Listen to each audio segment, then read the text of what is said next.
is up, everybody? Welcome to another episode of Yo, 4th and yo. 15. I am Mel, and unfortunately, Smooth couldn't join us tonight, but My boy nevertheless, Smooth. we got a special guest.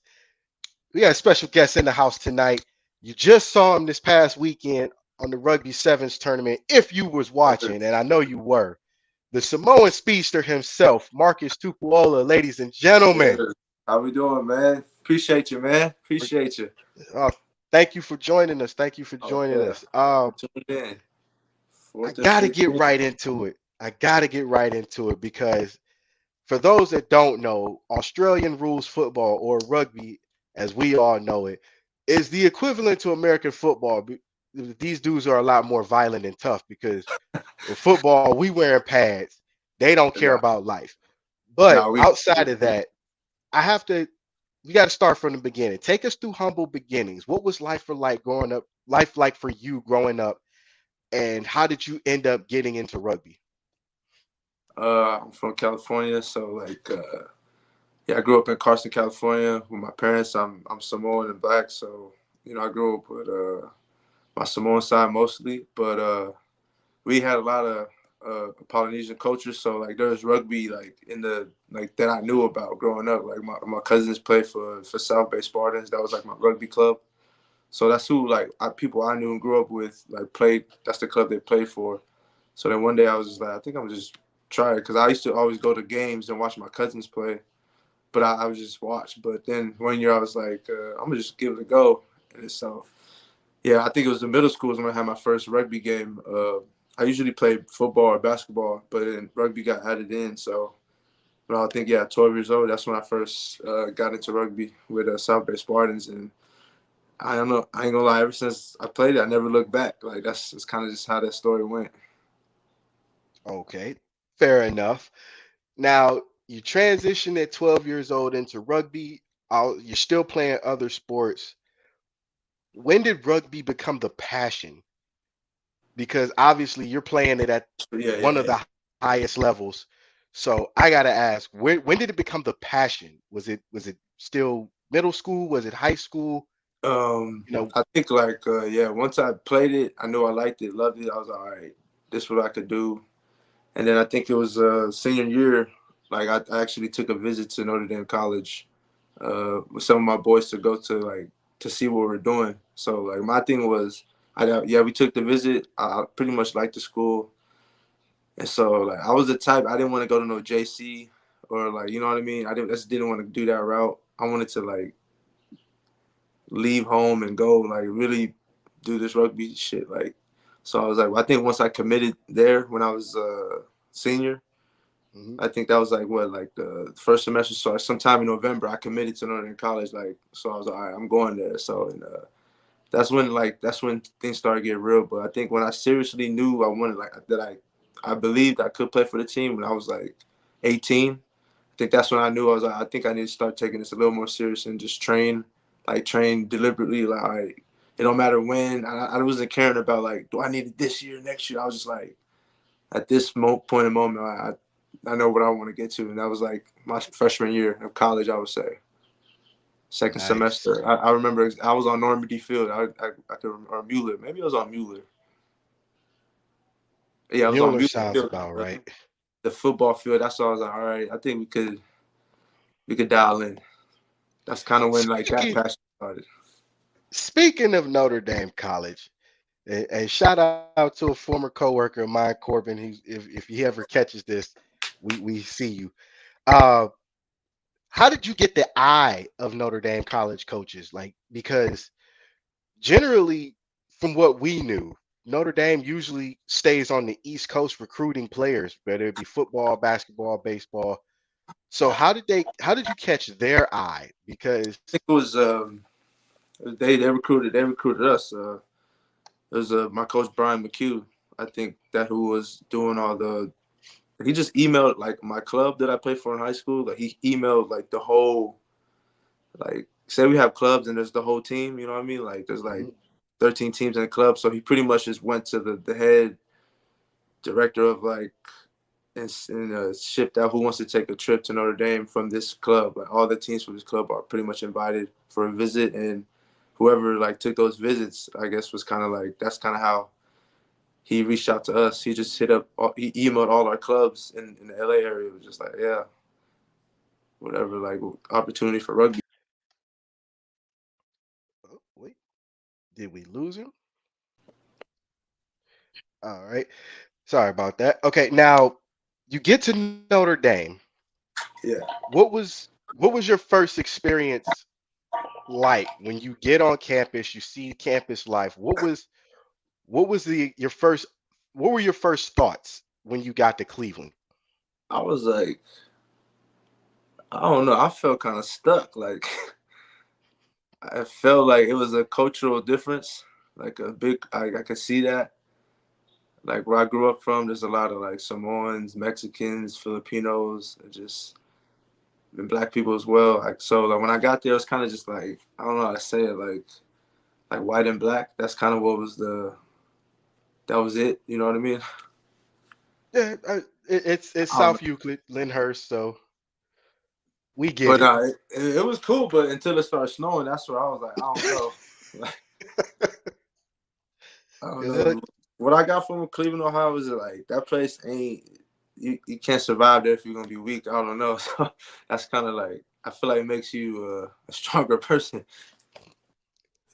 you got to Cleveland, be tough. Ohio, man. You got to be tough for at least the weather part, if Yeah, nothing else. because it could break you, man. People be leaving Ohio. They leave quick. Like they'll be there one semester and just like dip out. Yeah, them the ones that can't handle the weather. Oh Now yeah. you get there, you everything is new. The weather sucks. What was your rugby career like when you got to Notre Dame? I think we started off D2 when I got there. We were pretty good our freshman year. Like we were, I think we went undefeated that year or something like that. So we were like we're gelling well together as a team, and like every year we would like go up a division. Hmm. So so first year D2, I think the next year we went D1 AA. I think we stayed in it until we won it. But the rugby was the only thing we had out there, so that was like kind of like a easier part for us to just like dial in with each other. But the rugby was good, man. It was like every year we got better. So every year we always got better, which was crazy to see, like how fast we've been with each other. And for those watching, yes, unfortunately, Notre Dame College is closing down at the end of their semester this year, but you're talking about one of the best D2 football programs, one of the best rugby programs, men and women's, that, you know, this side of the country could offer. So don't be surprised and don't sleep on them. It was a fun time to watch both rugby and Oh yeah, football oh yeah, at for Notre sure. Dame College. Yeah, football was Okay, doing well by the back end of it too. yeah, and it was funny because I think I remember talking to Corbin and I asked him, was he gonna play was he gonna join the football team? And he looked at me and said, no, for what? I'm already playing football. It's like, yeah, you know what? You absolutely right. Yeah, Corbin, man, and funny stories with him, man. He was one of my recruitment dudes, like that I take care of when they come visit the school. Oh man, he had a good time. He had a good time. I can believe that. All right. You're in college and then you turn the rugby world upside down. You guys are kicking butt, and all of a sudden, uh, you join the San Diego Legion in 2019. How did that come about? You said what? You joined the San Diego Legion. And oh yeah. So how did you get the eye of the Legion? Because now we see that you're moving up and you're playing professionally, essentially. Well, well, I was already with the seventh team, you know. So and we're based in San Diego. So like we had started our season, and then so San Diego, we live in San Diego, and the Legion is in San Diego. So I think they needed players. They needed some players, so they reached out to the coach. Was like, hey, do you guys have any players that you can lend us for a couple games or whatever? So that's kind of how that happened with me and Legion. And I was like, all right, the coach was like, hey, does any boys want to play a game for Legion for a couple of weeks? I was like, why not? I was like, sure. So then, like, What was that experience like? oh, it was good. Like, cause I love 15s. Like, that's my favorite part of like rugby. Honestly, like I prefer 15s, but I'm in sevens. But I don't care about rugby. I just play it all. But I like 15. So once to give me the green light to go do that, I was like, it was good. It was just like getting back to my roots. Cause you know how 15s is like just a 1 week game, and you just have a game week by week, and it's just like I missed that rotation. Sevens, you gotta wait like 3 months, or not 3 months, but like, you know what I mean, like 4 weeks for a tournament. But it was good to get back in the 15s and like see the different players that were there or that were there then, and just the culture, different culture. It was good though. I missed it. I was Now there you with them for mentioned like the 3 games. national. Well, I respect that because you mentioned the national team, so I have to ask about that. Was there a tryout for the national team, or did they just see what you were doing to people on the field and Um, they were just like, we need him? it's kind of like all that. So they're always like watching for the next set of players to come through the you know the so what I was my senior year I went to All Americans, and that was through Rugby Town. So like you ever heard of that, or you familiar with that, or Rugby Town, no, oh, but but I like have. basically I was an All American my senior year. So like they that's where you get kind of recruited pretty much, and then they put us in a tournament in it's in Denver, Colorado. So like I got on that my senior year, and then I did pretty like our team did pretty good in that tournament. So they invited us to like a camp after the summer in October, and that was all after my senior year. So everything was kind of like in transition. You know what I mean? As far as like graduated college, got right onto the team, and then going in for essentially a tryout. So yeah, I was on like a month trial, and then I went to London for like a tournament we had with the Falcons team, and then yeah, that's got signed ever since then. And then yeah, So so that was basically at that was really 2018. Yeah, fall yeah, 2018. that was basically one big blur. I can see how fast that would move. Now, you're on the national sevens team. What is the atmosphere like? Is it more Olympic, or are you guys still, we're playing rugby, let's go out here and handle business? It's all the above. Like it's whatever is next on the goal list. You know, because there's World Cup, there's Olympics, there's even the season that we have itself.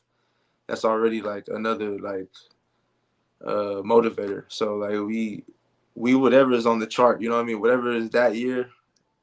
So this year's Olympic year. So this is Olympic year. So this is Olympic year. So like yeah. So that's what Uh, we definitely yeah, focus on. they have been talking about Paris a lot. I've been seeing the Yeah. commercials. So, But even this season, this is still big for us though. So it's a lot to gain. all right, I'm gonna just get into this because this was my favorite part of the weekend.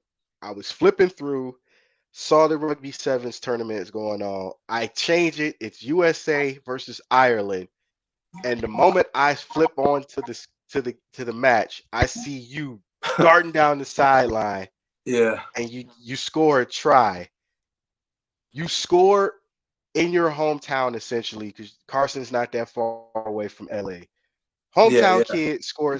scores a try in the hometown tournament, that worldwide TV. What was that like for you?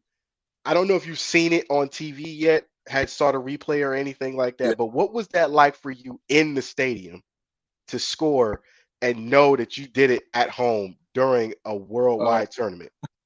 I mean, it was like you got. I mean, in that perspective, it's like it's crazy to think about. But in that moment, I was just like, oh, easy try, like kind of an easy score. Like I didn't have to run too much. You know what I mean? That's kind of what I was thinking about.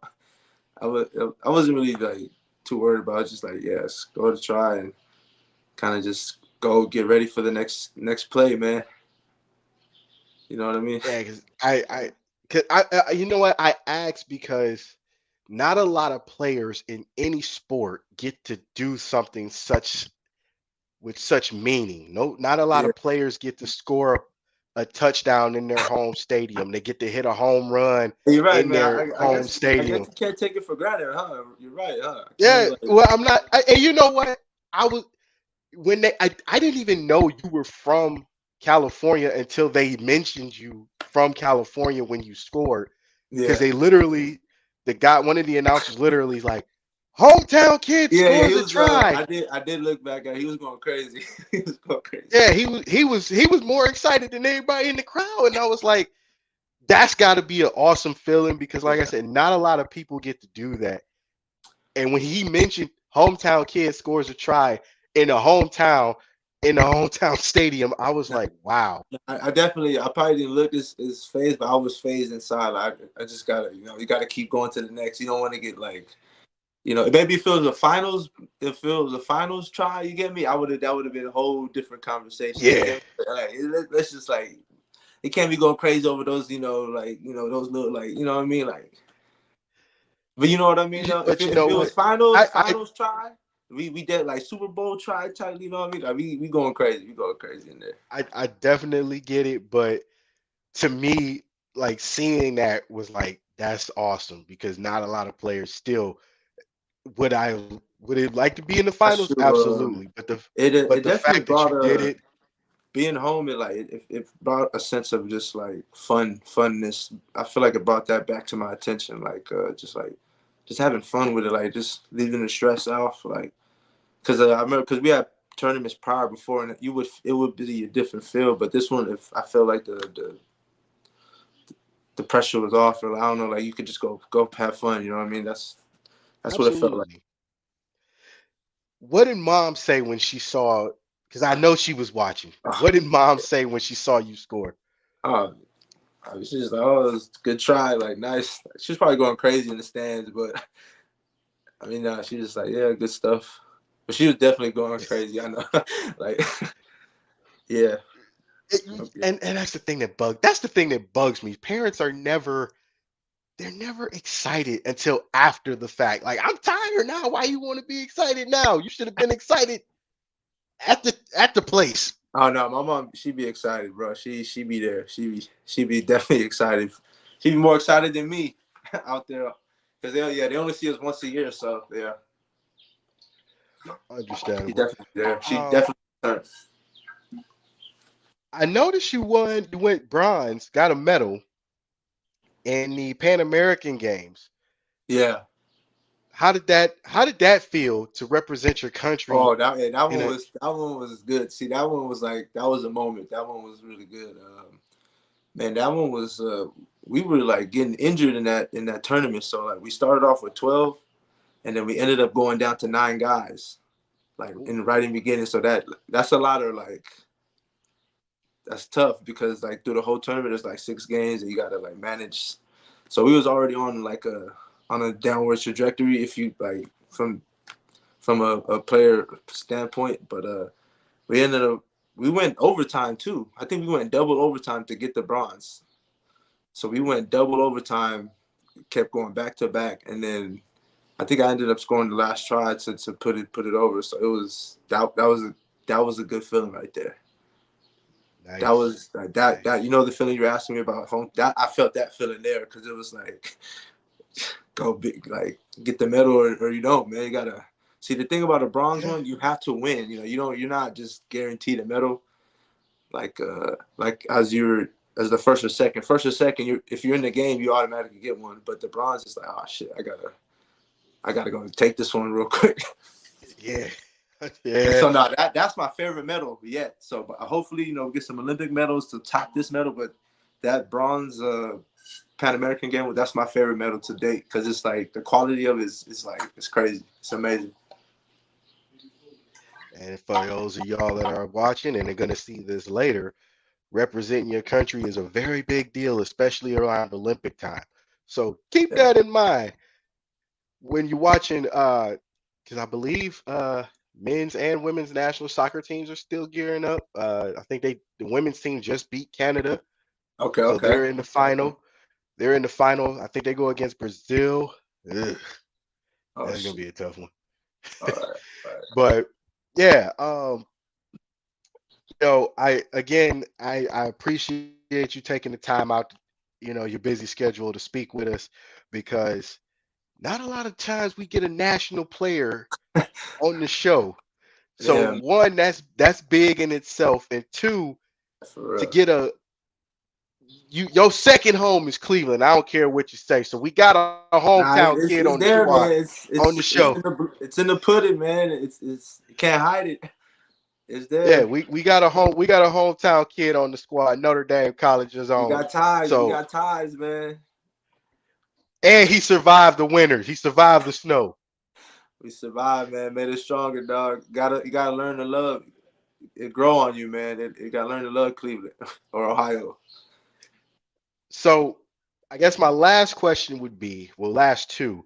The first one is, what's next for you and the national team as far as getting ready for the Olympics and getting ready for the next round of tournaments? Yeah, like after Olympics. Yeah, What's next after Olympics?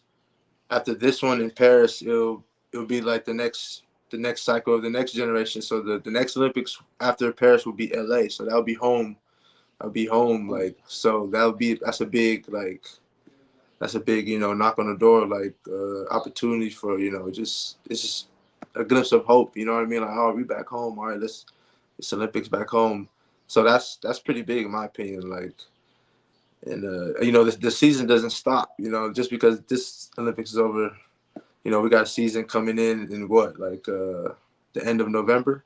So like we'll be on break after the Olympics, but it's like it's always there's no break essentially. constant You know what I grind. mean? It's like you gotta nip this one in the bag or focus on this one. Once that one's done, put that to the side and it's on the gotta keep moving. But it's still a lot to work. There's still a lot of work left. I enjoyed the break after the Olympics, but yeah, we clocked in probably a month later.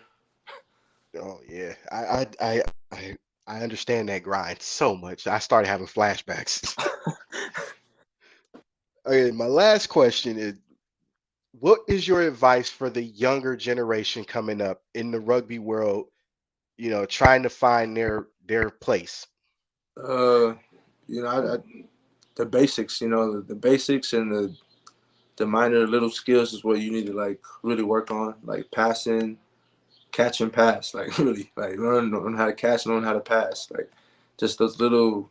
You don't need to be the fastest. You don't need to be like the most athletic. Just gotta like have the right skill sets and just focus on your like passing and catching goes a long way.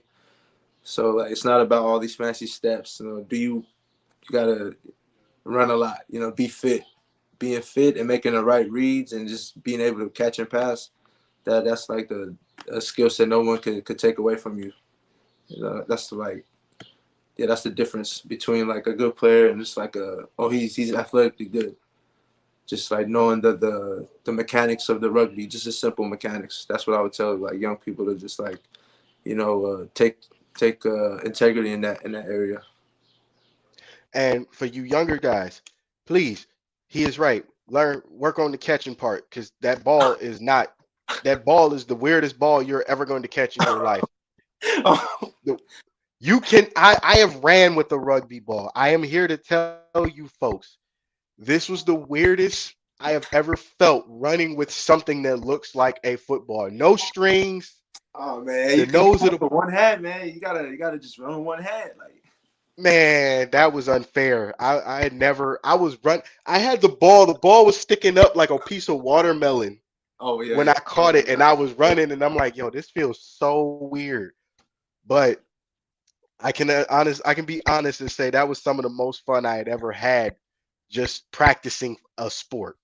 So Oh yeah, yeah, yeah. Because training football, I did not miss that. I don't miss that. I was like, yeah, this is if I was to go into this would take some time getting used to. Oh man, it's fun though, man. It's fun though. Sh- Shout It's out to Russ. Yeah, Russ. You know what, Russ?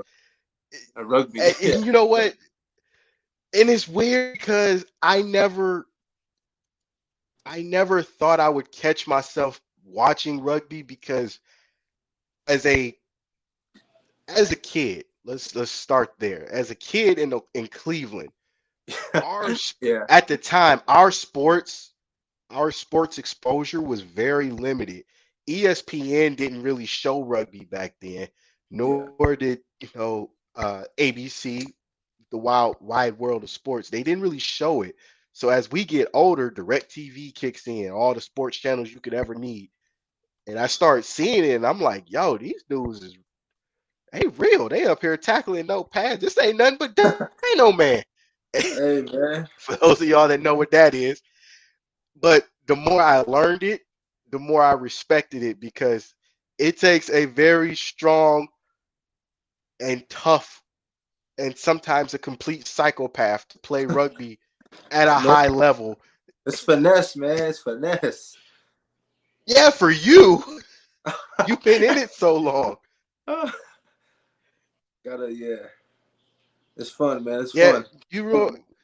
and you know what? There are actually schools in Cleveland, high schools that are incorporating rugby. So Russ, you are right. It is a crazy growing sport Oh yeah, yeah. in Excited. Northeast Ohio because of the exposure from TV and from the high schools and the coaches that were there. So for that, we thank you guys for exposing these younger kids to rugby because tackling has gotten a lot better in high school football. It used to be sloppy. Let's just start there. Yeah. I the rugby tackle is a very commonly taught tackle now, and it's safer. I never thought I'd hear myself saying that. Looking at how y'all tackle in the sevens with watching the All Blacks and go up against Ireland or New Zealand, not New Zealand, but New Australia. yeah, Australia is just like, yo, they don't that's not a rugby tackle. But you know what? Looking at it at the younger generation, the rugby tackle is a very taught if it's well taught, it's a very dangerous tackle because not saying that in the sense where somebody gets hurt, but it can be effective. Like that tackle is very effective. Third and one, 4th and 1. You just got to be And a I was wrestler, man. actually Them wrestlers be tackling. and it's funny because I was shout out to Carlos, by the way. He's one of my I don't know how old this dude is, but he's still playing from what I'm told. He's still playing football. And I know he's older than me. But he wanted to play long enough to where he was playing with at least all three of his sons, or at least two of them. Oh damn. And one of them was actually a rugby player. And like when you see him tackle, it was scary because it was like, yo, Los, he tackled just like you, bro. Where is he learning? He's like, he played rugby. Really? Okay. Play that And rugby, it dog. was yeah, it was scary because when you see a kid that know how to tackle and he play linebacker, that's creepy. Because now it's like, how do you get out of this? And then he finds out he was a wrestler too. So he's wrestling and he's playing rugby. This kid is a double threat. He is dangerous. Shout out to Los for having your sons play rugby because that is an awesome thing. Yeah, it's crazy. Well, Marcus, we thank you for being on with us. We know you got a Man, lot going on the West appreciate Coast, you, man. but It thank was an you honor, for man. It was an honor to reconnect back to the Cleveland roots, man. that, man. Ohio roots. Anytime. Matter of fact, we gonna catch you. We gonna get back with you when you get to Paris. So let us Okay. drop us a line when you get to Paris and let us know. We could probably get you on again if the old IOC don't come after us for getting on players. We'll have to get smooth on it too. Be a big party. Oh, smooth. We already know. Smooth, you already know. We gonna get you, man. We gonna make sure he on next time. But thank you for joining us Okay. again. For those of you guys watching, please, please, please don't forget to catch us on Next all the other shows on the 216 Sports Network. We got the Straub Brothers, the Jay Rich Show, Outside Interference, The Sports Minute with Rico McGee. All of these shows you can find here on the 216 Sports Network. So like, subscribe, Yes, and sir. just hit the buttons when you see us on live. We ain't going nowhere. The world of sports ain't never sleep. Neither do we. So don't forget to catch us on that. And for Marcus, I'm Mel. That's 4th and 15. Peace. Thank you, boys. Appreciate you. Oh, good. Yeah. Hey, man. Good to meet you, Mel. Appreciate it, man. Thank you, man. Appreciate it. City.